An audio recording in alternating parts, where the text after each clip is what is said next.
Next is, for the bio sketches of applicant and mentor, do you want us to include only publications pubs published or those under review, for example, in press? Yes, we would like for you to include under review or in press publications. Okay.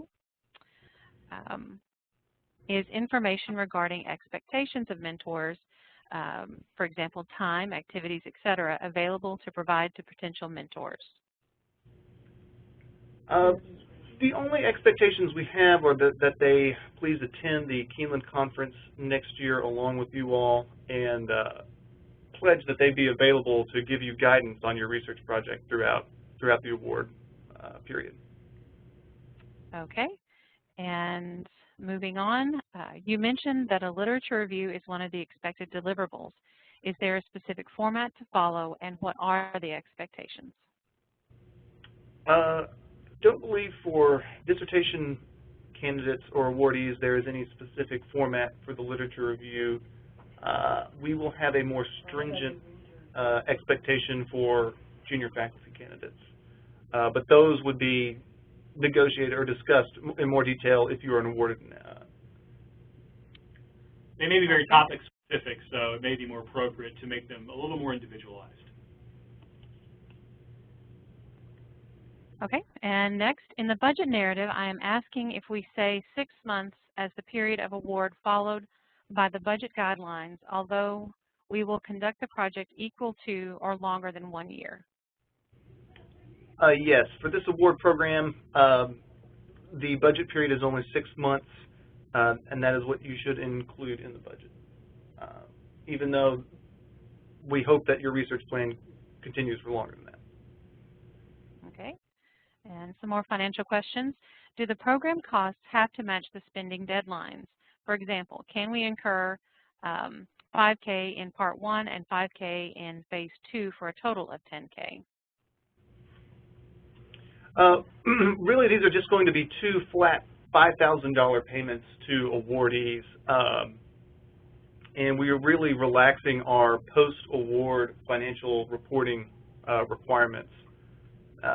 The goal here is really we just want to reward those applicants who demonstrate developing and executing an exemplary research plan in PHSSR. We kept the budget narrative and budget requirements because we want to give applicants a kind of taste of the sort of activities they will need to do to compete for PHSSR funds on a larger stage. And we would want these to be reflective of the activities you plan on doing in that time period, but you don't need to stress out about making sure post-award that the resources that you use exactly match up to your budget. We really just expect you to complete the deliverables, and then you will get the full $10,000. Okay. And continuing on in regards to budget, are there indirect costs allowed? Are these above and beyond the $10,000? In RWJS guidelines, they have a flat 12% indirect rate. However, again, like I said, we just want you all to be able to set up with your institution to bill us for the 2 $5,000 payments. Post-award, we aren't going to be extremely nitpicky about making sure you're using it. No, but you won't be allowed to charge any indirect over and above the $10,000 award. Okay, and that's what goes along with the next question was, are academic institutions allowed to include it in indirect cost? So you may include it in your budget. Like I said, you can't go above the $10,000, and if you do include it, the maximum Robert Wood Johnson Foundation rate is 12%.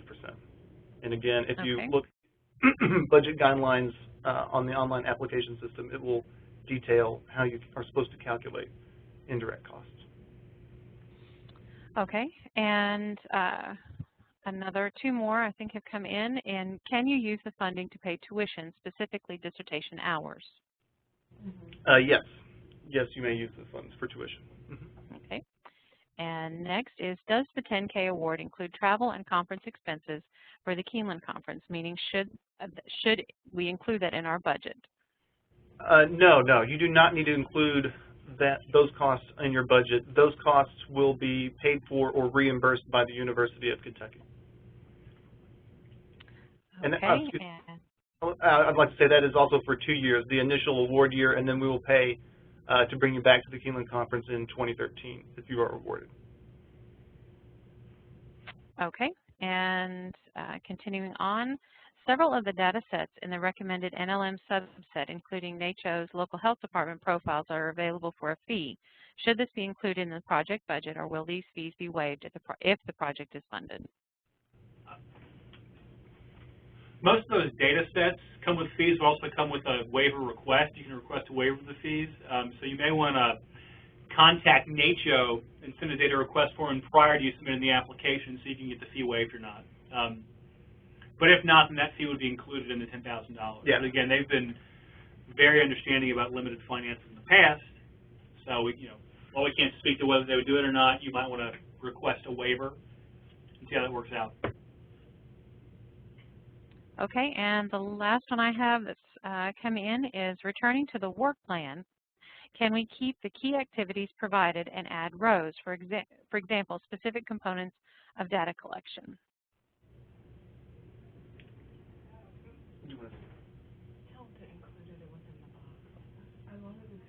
And if I need to ask the person for clarification, please let me know.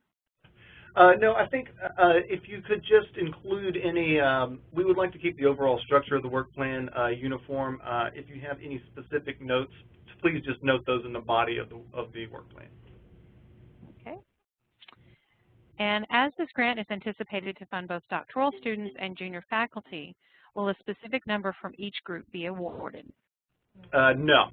We will we will select up to 10 applicants that we feel have proposed quality research plans. It will solely be based on the merit of the research plans and the feasibility of the study that is proposed.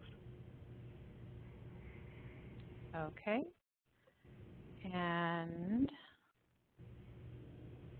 going back to the question in regards to the work plan, the person did clarify, and can an example complete work plan be supplied with all the codes? Yes, that should be fine, I think. Well, if it just, I didn't like if it doesn't go, ask them to email you. Yeah, if whoever that person is, just instruct them to send an email to me with a more specific question, and we can discuss that. Great. Okay. Okay. And lastly, it goes back to one of the initial questions is, if I have a mentor who is not a PHSSR expert but nationally prominent in my field of research, is that acceptable? You can have more than one mentor. We would still require you to have a mentor that is vetted as a PHSSR expert.